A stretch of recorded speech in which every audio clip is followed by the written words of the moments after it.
Welcome to the Dr. Bergson's Best Health radio show. And I've got a little bit of COVID hair and COVID mask going on here today, so you have to excuse me. We have a very important show. And this show is docs on the front line and what it feels like from docs' point of view to be in the middle of a COVID swarm. And the reason we're having another COVID show series is because I am getting so many emails and so many comments and response to my blog, Dr. Lindsay Bergson on Facebook and Dr. Lindsay Bergson blog on my website, where people still think that COVID is a hoax. And one woman even was televised as saying being required to wear a mask outside was equivalent to the government putting a knee on her neck. What is wrong with America and what is in our water? So it looks right now that we're having an increase in cases. We had 9,000 almost new cases in Florida yesterday. States with Republican governors are projected to have greater increase in fatalities, not just cases, about 150%. And this was according to analysis of the University of Washington State for Health Metrics and Evaluation.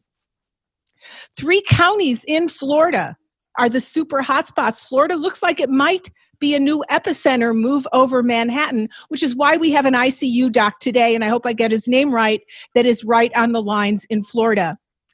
The hotspots considered are Dade County and Palm Beach and Broward. They have all been accountable for more than 50% of all the confirmed almost 9,000 cases and many of the deaths in that state.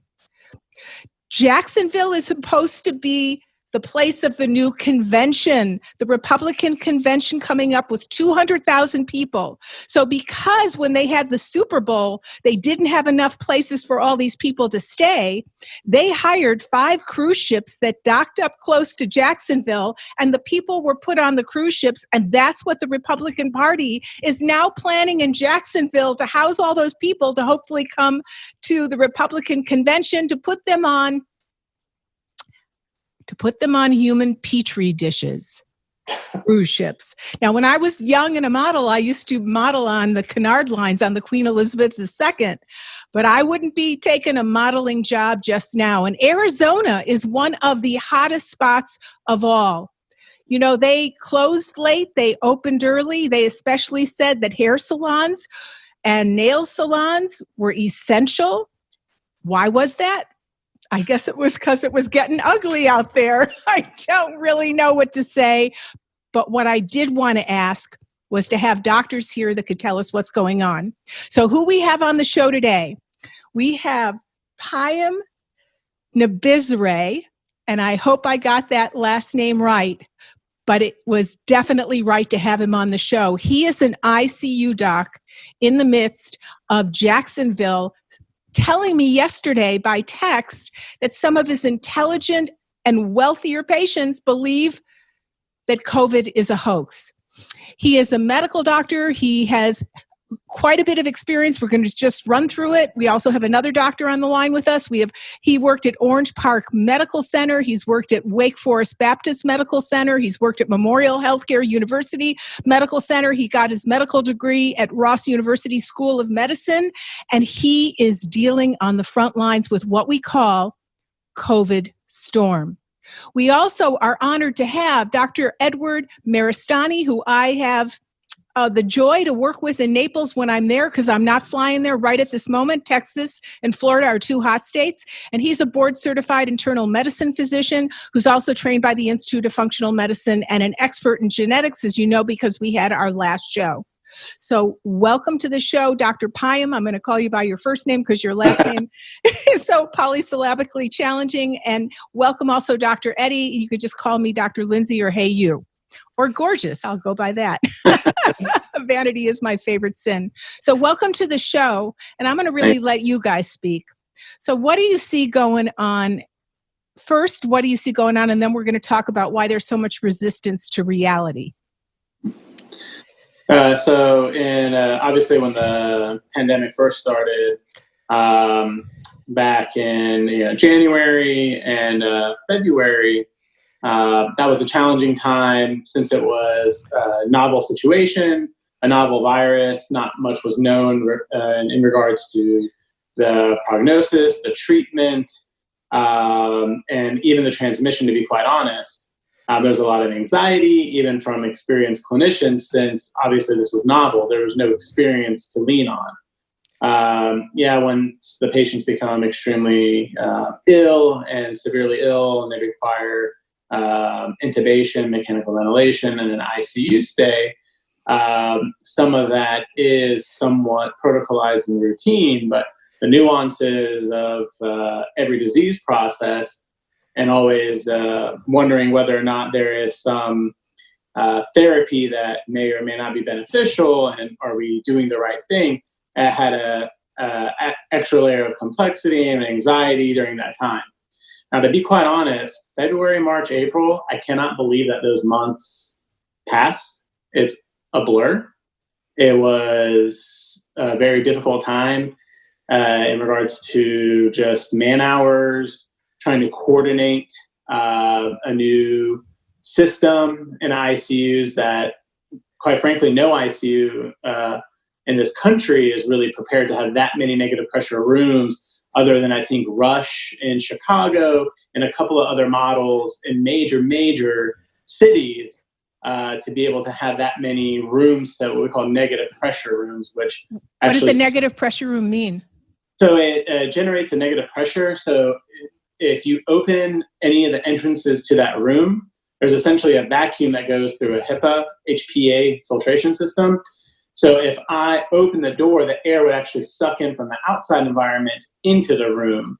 So why that's important is if a patient who potentially might have an airborne disease, such as tuberculosis, or a virus like SARS-CoV-2 or COVID-19, as everybody knows it, if those particles are in the air, they won't go out of the room. They will actually they'll always be sucked towards the room, towards an infected patient, and up into the filtration system. So just getting all those coordinated, getting communication in those rooms coordinated, because it's very difficult to communicate with the nurses through all the gear. You lose the ability to read lips since you have a mask on. And then depending on if you have a PAPR system or what's a PAPR system? PAPR system is a positive pressure filtration system that actually sucks in air, and you have a headgear, and it actually blows air that's filtered from the environment out. So it builds up a positive pressure and then blows it out through side ports, usually in front of the ears.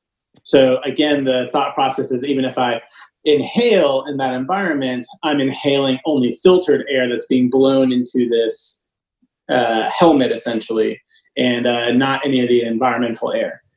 So, coordinating just the communication and the anxiety, even amongst the nursing staff, our techs, our pharmacists, everyone, even experienced nurses were,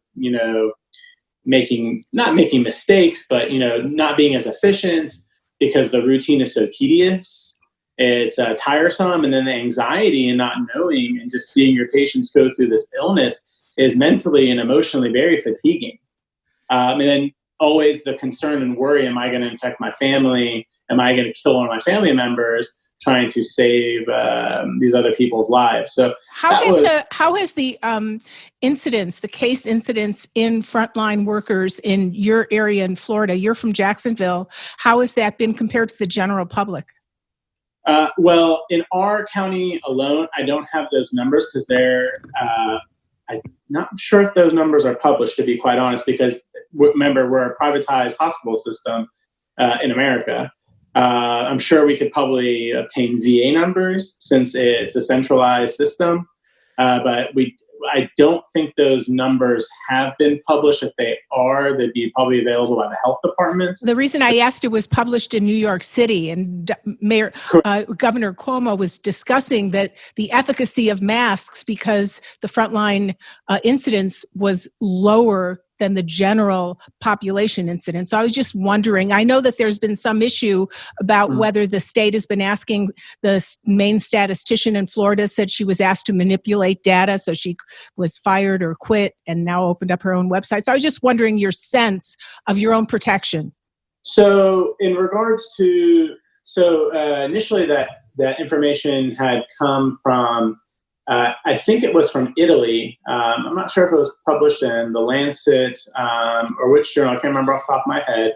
But that the healthcare workers actually had a higher incidence per number of positive cases. But that was felt to be due to, unfortunately, not having enough supplies protection and then total amount of exposure. And that was in Italy. That was in Italy. Correct. Okay. In the United States, I did not see that the best numbers to use would be New York's numbers because they had such a large number of cases. They were obviously the epicenter. And gathering that data and analyzing that data probably be the most accurate in terms of extrapolating those numbers for healthcare workers. So I did not see those physical numbers myself. He made a public statement in one of his talks that the incidence was statistically lower than the general public, and that was one of the reasons why masks were proven to be protective, because they protected the frontline people. So that's good to hear that you're protected. Yes. We want you to be protected. We don't want you to be infecting your families, but I bet that's been a constant worry on top of dealing with this novel situation.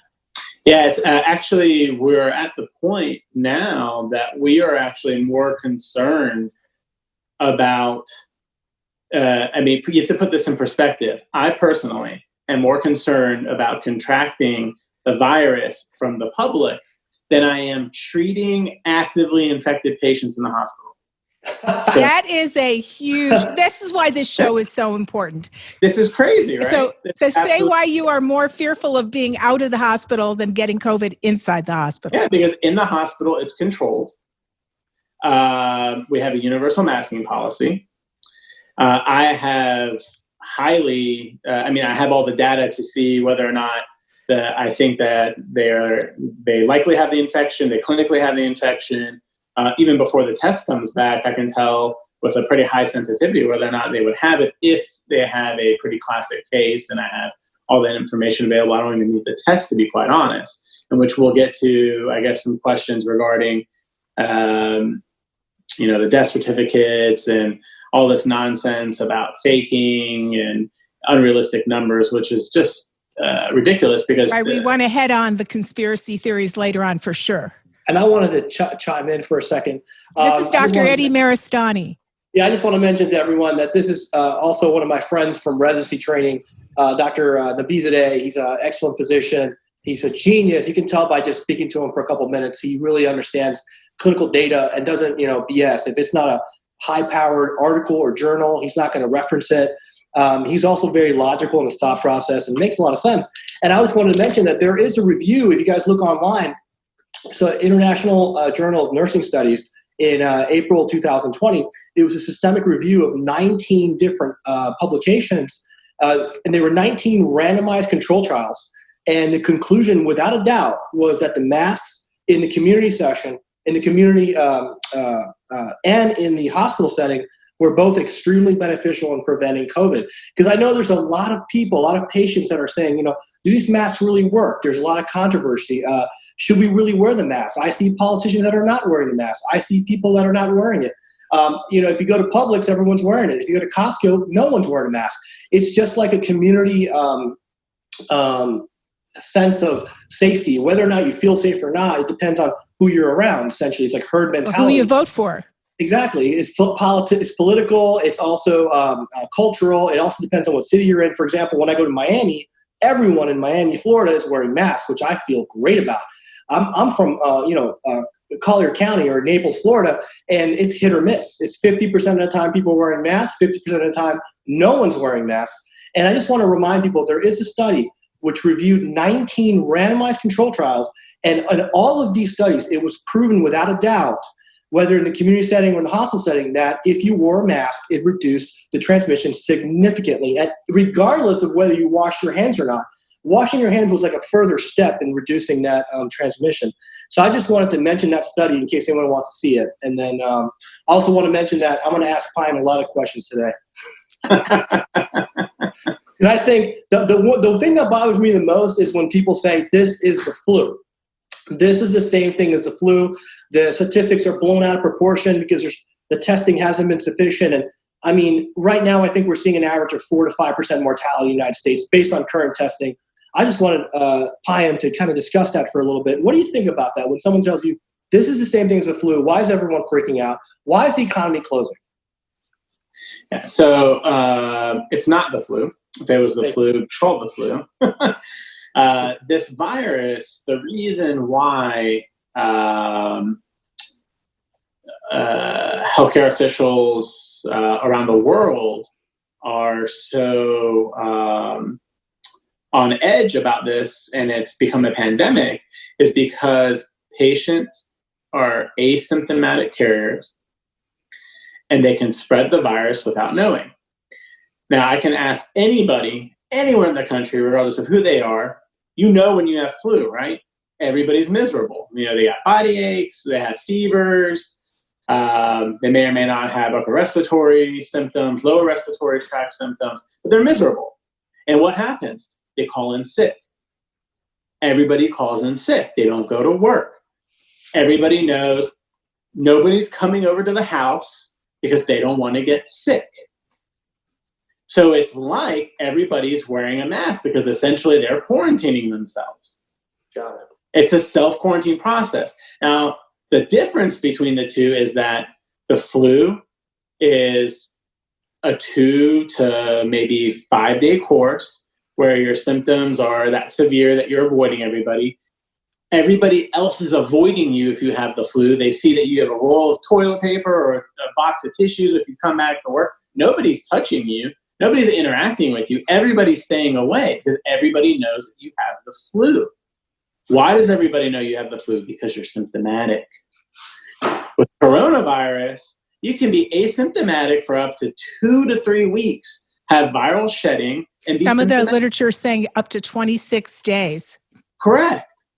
So this entire time, you could be infecting people without anybody being aware. Unfortunately, there was I saw recently in Austin, Texas, unfortunate family had some type of gathering. It was just close family.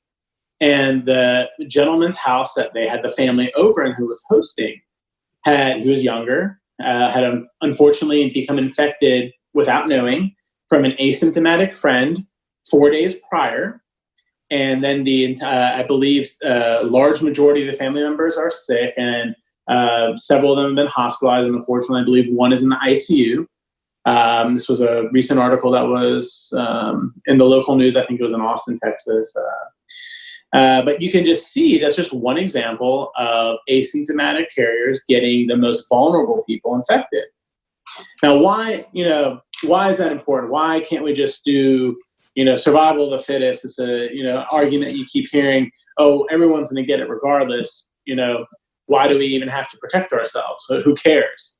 Well, if you're the family member that's infected, yeah, you would care. It's not just old people becoming sick. I've had patients in their 30s that were otherwise healthy, patients in their 40s who were otherwise healthy, who had become sick, had a long stay in the ICU. I'm talking about 5 to 6 weeks, and then several weeks of rehab to recover. And they'll probably never be back to normal. They'll have that is huge. They'll probably never be back to normal. They don't understand the significance of this. You don't get that from the flu. You get over the flu. We're talking about something that could adversely affect the rest of your life. Well, just to clarify, the flu as well, you can have a subset of patients that go into what we call ARDS, acute respiratory distress syndrome, which is, where the lungs just get very inflamed. And there's a subset of patients that die from the flu from that. But those patients that become that ill from the flu, they either get better within a short time frame or they don't, and they pass. They don't have this long, protracted course that is very taxing for a hospital system, not just financially, but physically, emotionally, and just using up resources that are limited in a hospital. And that's why that's what people don't understand. What the big deal is. The big deal is if you overwhelm the healthcare systems, you'll have an increased rate of fatalities where otherwise you wouldn't. So if I was in New York, I have, my patients have done very well, but it's not fair to compare how, and by very well, I mean that they survived. I don't mean that they did very well. They were with me for a day or two and then I didn't see them anymore. No. I've had patients that were in my ICU for up to 6 weeks. It's a very long time to not move and lay in bed. It's very difficult. So I have been very fortunate that I had everything available to me at my institution. If I were in New York and had a very limited supplies, my toolkit was very limited because we had ran out of supplies. My nurses were stretched. My brain was stretched because I had too many patients to take care of, and I couldn't afford, the ability to go and read on the latest studies, to read on the latest treatments, to really, take the time to piece together every single detail of every single patient. Of course, I'm going to have worse outcomes. So if you overwhelm my system, would I have the same success that I had in the spring? I don't think that would be the case. And mistakes would probably happen, not just from myself, not just from the nursing staff, but from a system as a whole. Maybe I might not degown right once. Maybe I might take it home and infect my family just because I had been taxed and fatigued. And it's a very complex situation that unfortunately people don't have the experience, don't have the education to even comment on this. Dr. Payam, I've got a question for you. So a lot of people are saying this is just the flu. I have to get my trees trimmed, and the tree trimmer guy came here and he went, it's just the flu. Everybody knows it's just the flu. Could you tell me about some of the younger people that end up having a really rough time, that they have an extended stay in the ICU? Do they all have comorbidities? Are most of them obese? So people are saying, hey, I'm not ill. I'm not extremely overweight, so I don't have anything to worry about. What are you seeing in your patients? So interestingly, obesity is actually has not panned out to be an identical risk factor for COVID-19 in and of itself. You might not be as quote unquote healthy if you're obese, but comparing all comers, if the only thing separating the two was obesity, it's not an increased likelihood of getting coronavirus. Even survival has not been shown to be affected, believe it or not, independently by just the risk factor of obesity. So, but regardless, I've had patients as young as 30 years old who have had the infection, but had to been in the ICU on special either high flow oxygen devices or on mechanical ventilation, being intubated. And some of them have had a very long course. So very young, healthy, young male, young, low 40s who had a very long, protracted hospital course up to, I think he was on the ventilator for, I believe it was 3.5 weeks. He had to eventually, he had the tube out, he had to have a tracheostomy placed. They have to be artificially fed through a tube, through their nose, or eventually through their stomach. And then they require a very long course of rehabilitation, not just physical rehabilitation, but the mental aspect of losing 3 to 4 weeks of your life, whether you know it or not. And then some of them have a type of post-ICU PTSD, and just being essentially traumatized by everything, being restrained. Because we don't want them to pull at their tubes or their lines. They have big IVs in their necks, in their chest, and their groin. A lot of the patients go on dialysis temporarily, some of them permanently, some of them don't recover. So it's very traumatizing, both physically and psychologically for these patients. What's the incidence of being on dialysis permanently? I worked in a dialysis center for 10 years, and I worked with Dr. Jack Moncrief, who co-invented the home unit, continuous peritoneal ambulatory dialysis. So being on dialysis is a big deal. It's a life-changing, altering, huge deal. And you're only, by going there 3 times a week, getting only 10% of your kidney function back.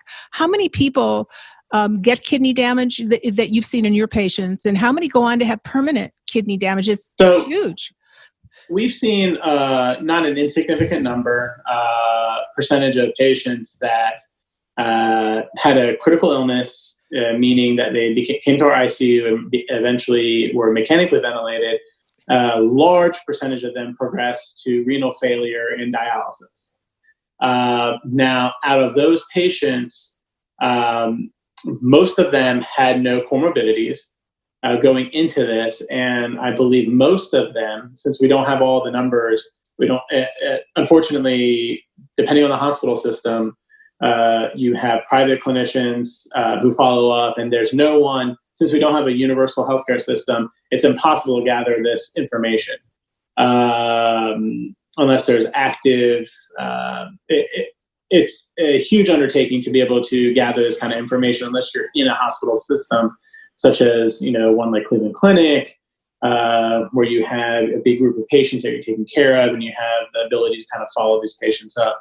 But with the percentage of them regaining renal function, as expected, is high. We expect them that once they go on dialysis to eventually come off of that, especially if they're young. Now, if they're older and they have a lot of comorbidities and they already had underlying kidney dysfunction, which we call chronic kidney disease, now those patients, it will be a lower percentage that actually have recovery of their renal function and come off of dialysis. But again, we don't have the published numbers. Of course, over 40, Dr. Moncrief would always say to me, you start losing 1% of your filtering or your, nephron, you start losing 1% of your filtering capability every year after the age of 40, which is why as you get older, you have more risk of having these issues. That's correct. And same with I'm sorry, Dr. Eddie, what'd you want to say, Dr. Eddie? No, I just want to mention that I just want everyone, all the viewers that are listening, to realize that Dr. Nabizadeh is saying these things very casually because he lives in the trenches. And so he's literally saving people from life-threatening renal failure. And he's threatening, but this, just to make this at least obvious if it's not already, these are very dangerous situations. Now, if you have an excellent ICU physician like Dr. Nabizadeh and the resources, and he's not in a swarm, which means he has enough patients to deal with, but not too many, he could save your life in all of these situations. But this is so unnecessary, and the flu doesn't do this. And Dr. Nabizadeh can testify to this, but I remember from when I was in ICU, when I was working in ICU as a resident in internal medicine, that the flu would knock you down. Even if you were in ICU, you might be in ICU for 3 days, 4 days, maybe. And if you were young, you got off the vent. Let me tell you something. If you are paralyzed on the ventilator, in the ICU for more than 2 or 3 weeks, and now they have to make a surgical incision and a tracheostomy, what they're not telling you is that you're also getting multiple pneumonias. You're getting multiple rounds of antibiotics that disrupt your microbiome. You have a higher risk for C. diff. You have a higher risk for every single complication just because you're in the ICU for more than 3 days. Every single day that you're in the ICU, your risk for mortality goes up and up and up. And that's why they say that if you have ARDS, there's only a 1/3 chance of surviving, because the length of that ICU stay is going to be so long that even if you survive the ARDS and the septic shock and you don't lose a limb like Nick Cordero, he lost a leg, they amputated a leg because he was septic shock from COVID. He was 41 years old with no medical conditions. You guys can Google Nick Cordero. He was an actor, totally healthy, a dancer. Yes. And I saw him acting in January. What are the odds? I saw him acting in this Broadway called Rock of Ages, which was excellent, by the way, if you guys ever want to see a good one. And then meanwhile, I find out in March he's almost dead. And he's been in ICU now for 56 days as of yesterday. He still hasn't come off the ventilator. He lost a leg. He might not ever, it's scary. It's really scary. So I just want to say that Dr. Nabizadeh can save your life. He can get you, you could be in the ICU for 3, 4, 5 weeks. But how many doctors have that capability and have the time and the resources? If you go to New York City, where you have a population that dense, that explains that increased mortality. So the problem is, if us Floridians allow this thing to get out of control, we will eventually start flirting with a situation that happened in Manhattan, where all these ICU doctors, as good as they are, eventually just can't do it anymore. They can't handle the influx of patients. And the mortality is going to go up to what it was. I think it was like 15% at one point in New York City. I think in Italy, where they were overwhelmed, over 80 years of age, they had 33% fatality rate. And Florida has a very older population. Right. But in Florida, why do we have so many people who still say this is a hoax? So now we're saying that it isn't, but can you give me a little idea about the mentation of the people in your state about why they refuse to see the isness of this COVID reality? It's making me so sad for humanity and so sad for Americans. I'm so frustrated, angry, sad. I'm disgusted. Yeah, I think unfortunately it's just a lot of disinformation, misinformation. What some authors have described as the death of expertise. Unfortunately, due to the internet and there being an overwhelming amount of information available, the majority of the public do not have the expertise to be able to tease out what is real and what is not. That's what I try to do. And that is my career. I'm trying to make the public have access to experts like you and science that's grounded in peer review literature and also common scientific common sense. And unfortunately, there's just, for whatever reason, there has been this has been intertwined with politics. And for whatever, I understand there's multiple reasons why, but what people, as the public, just need to understand is that the majority of physicians, whether they have political views or not, they're not driven by politics. When it comes to the care of their patients.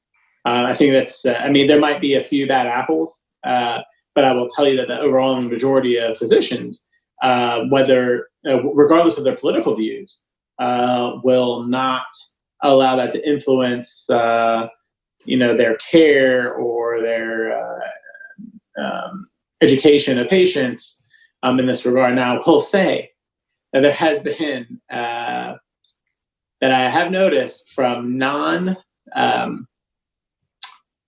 trained physicians or physicians in other subspecialties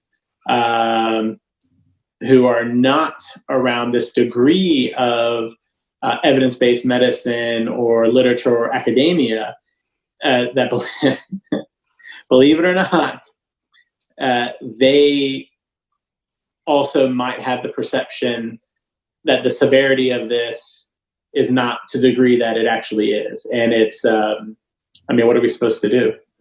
There's some guy that wrote me on my Facebook blog yesterday that the germ theory is ridiculous, and he made it based on this psychiatrist's name, or supposedly psychiatrist. I'm not sure. I couldn't figure out his degree, Dr. Andrew Kaufman. And I went to look him up, and there were all these microbiologists putting out YouTube saying that he wasn't based in science. He was completely going against science.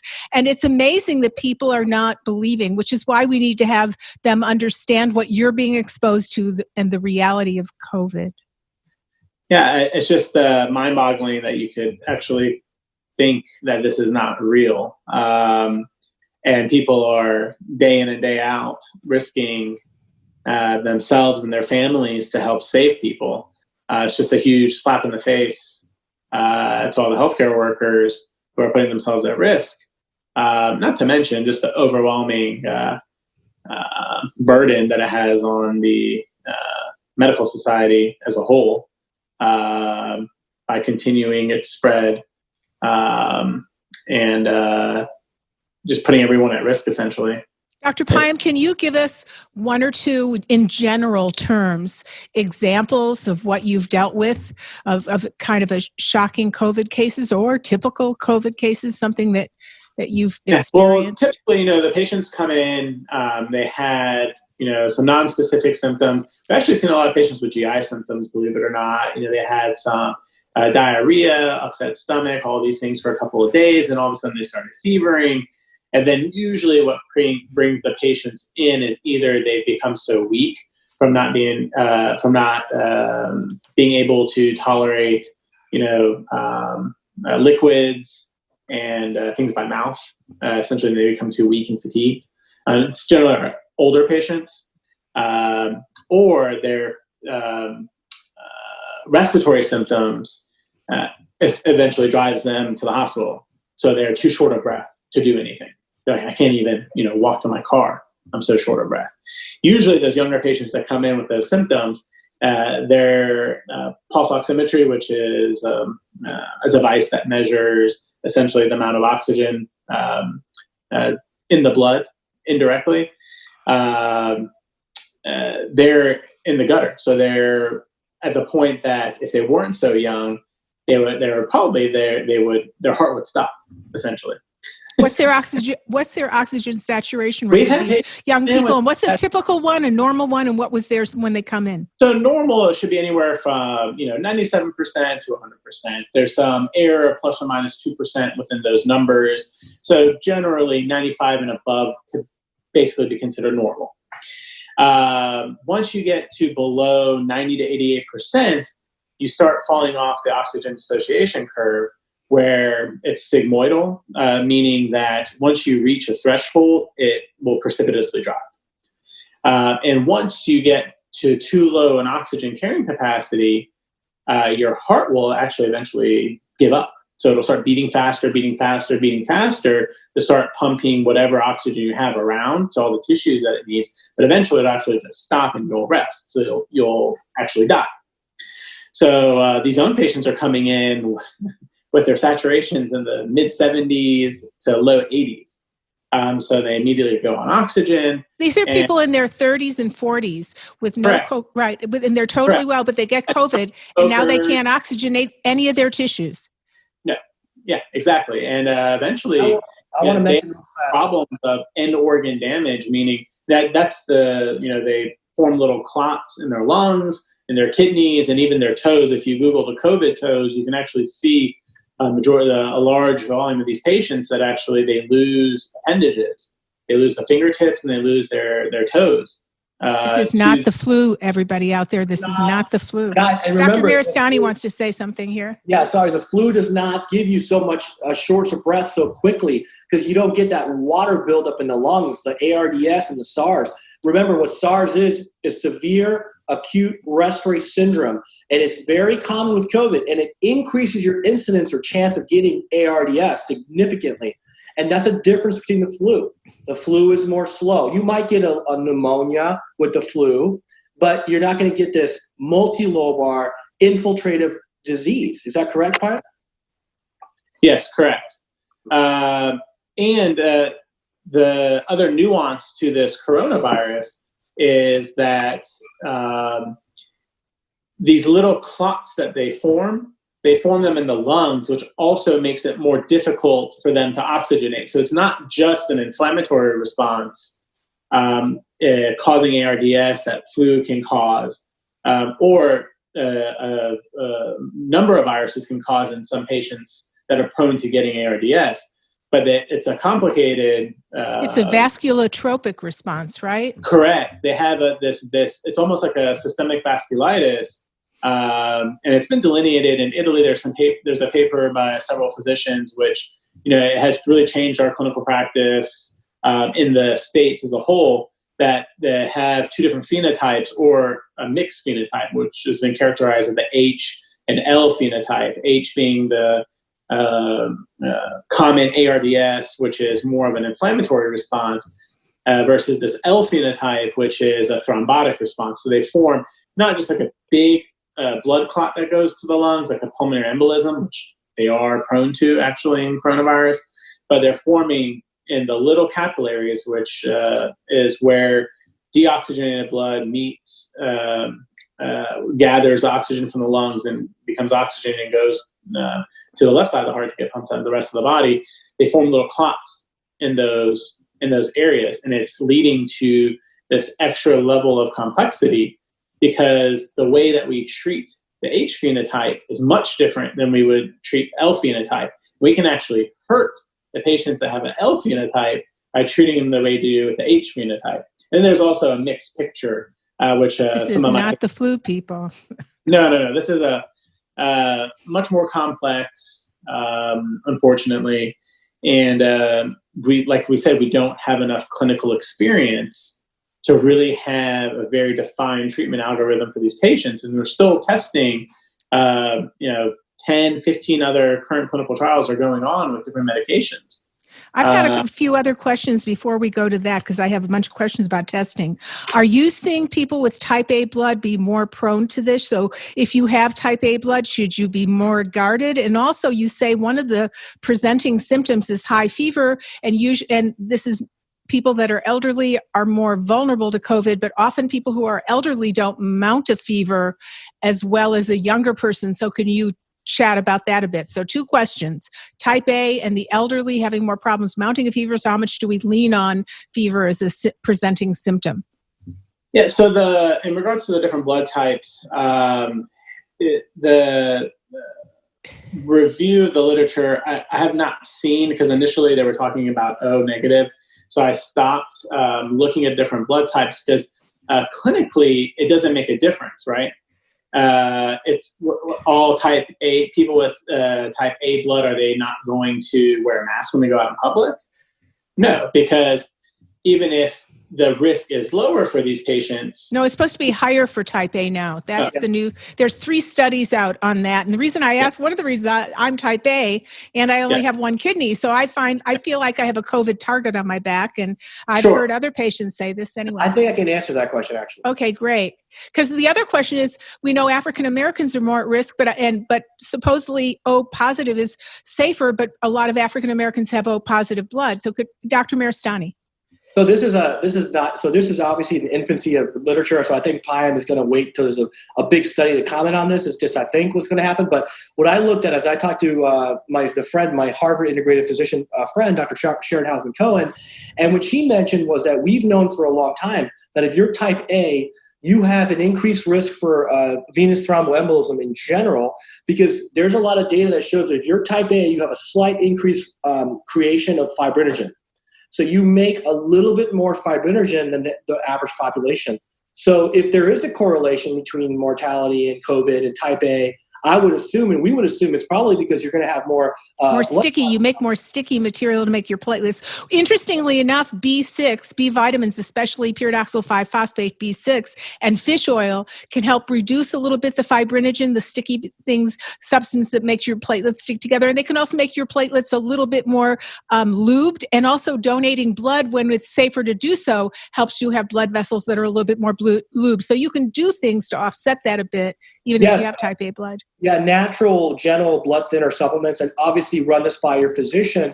But turmeric and fish oil above 4 grams a day are gentle fibrinolytic agents. In addition to that, there's... Fibrinolytic means it kind of breaks down the fibrin that makes your blood platelets sticky. And there's also nattokinase.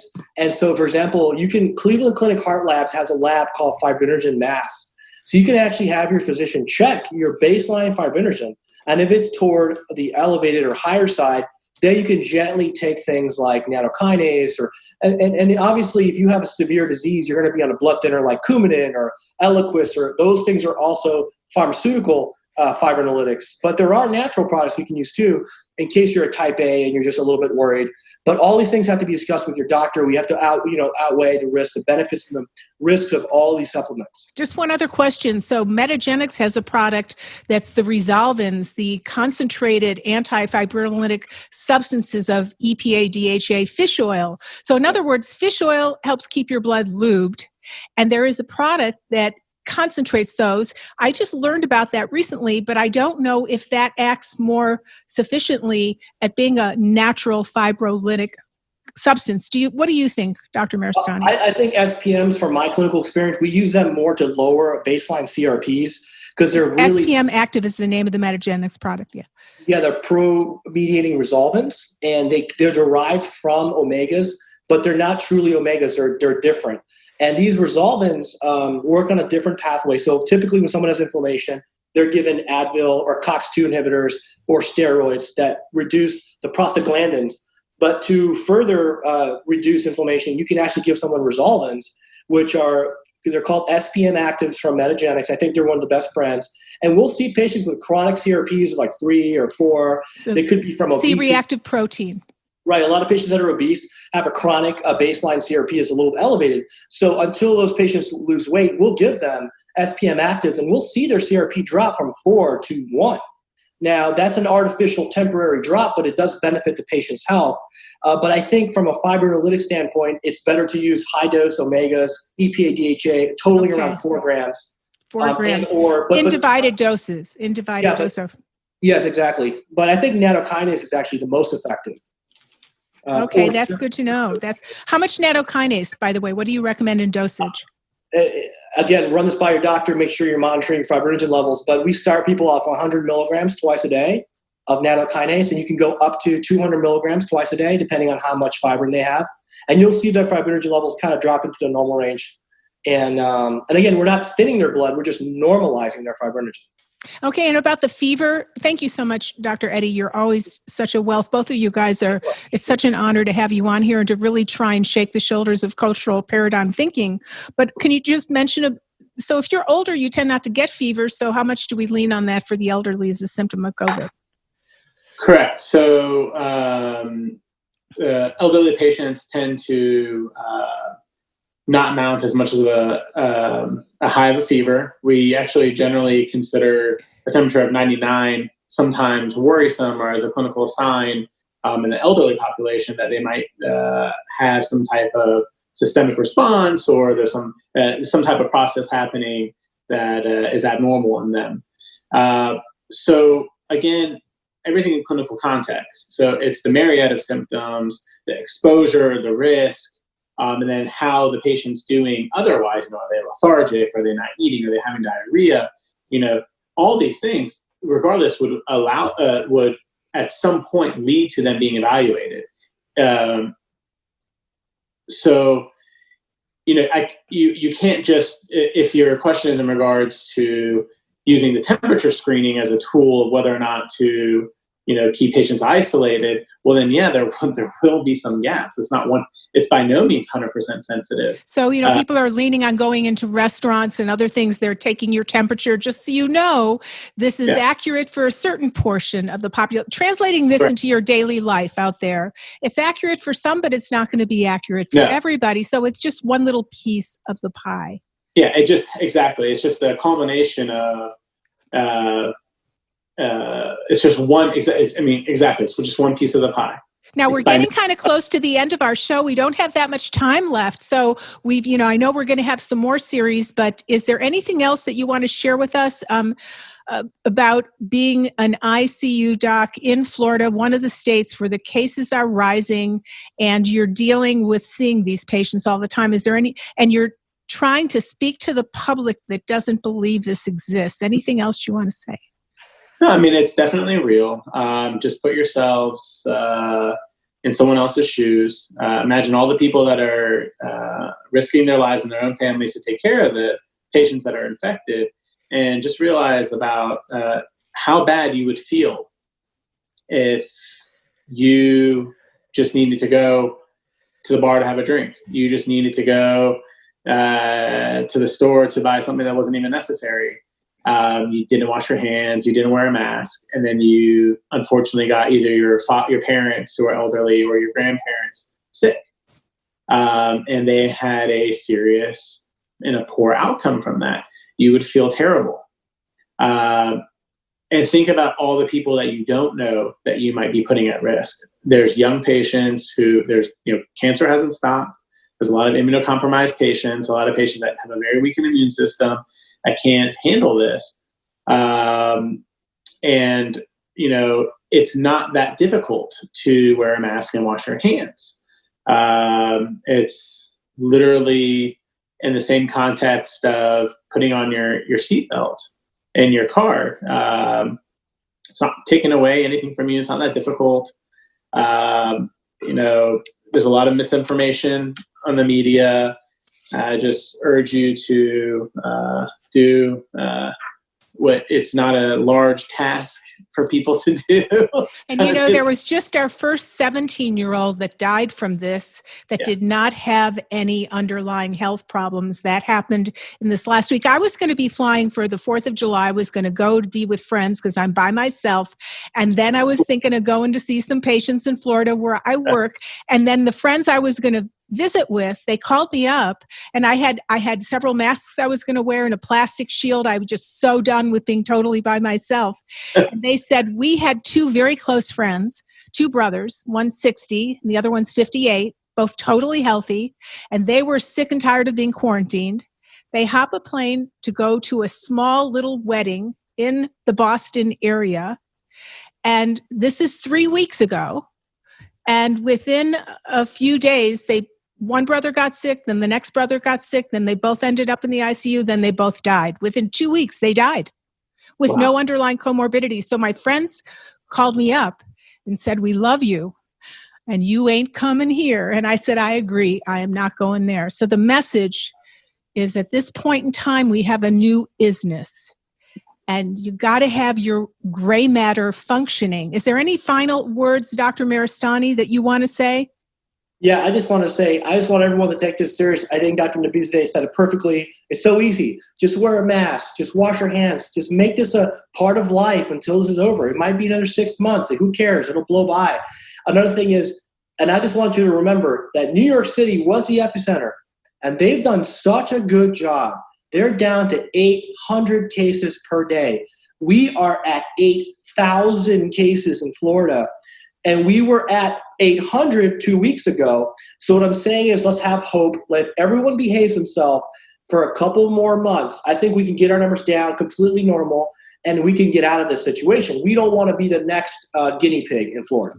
So let's all have some hope that we can fix this thing, and we can just behave ourselves and act normal. And then, another thing I wanted to ask Payam was, what do you think about gyms? What do you think about restaurants? I'm telling people, don't go to the gym. I'm telling people, avoid. If you're going to go to a restaurant, eat outside. If there's an outside area. Is this everybody or just the elderly? Are you telling this to everybody? All comers. Everybody. All comers. What about dating? What about dating? Online dating. So we actually Zoom meet and greet. Yeah, it's there's too much risk because you don't even know this other person, what their exposure history is. And what's the testing? If someone goes, we have to just finish with this. If someone gets a nasal swab, because I was reading in the New England Journal of Medicine a few weeks ago, they were analyzing the testing and they said nasal swabs had very low sensitivity and specificity. They missed a lot. They said you really need to get 3. They were so bad, they were having people with CT scan proven COVID changes, ground glass opacity, and the nasal swabs on those patients were negative. So they said do a CT scan, So can you make a comment on that before we close on testing?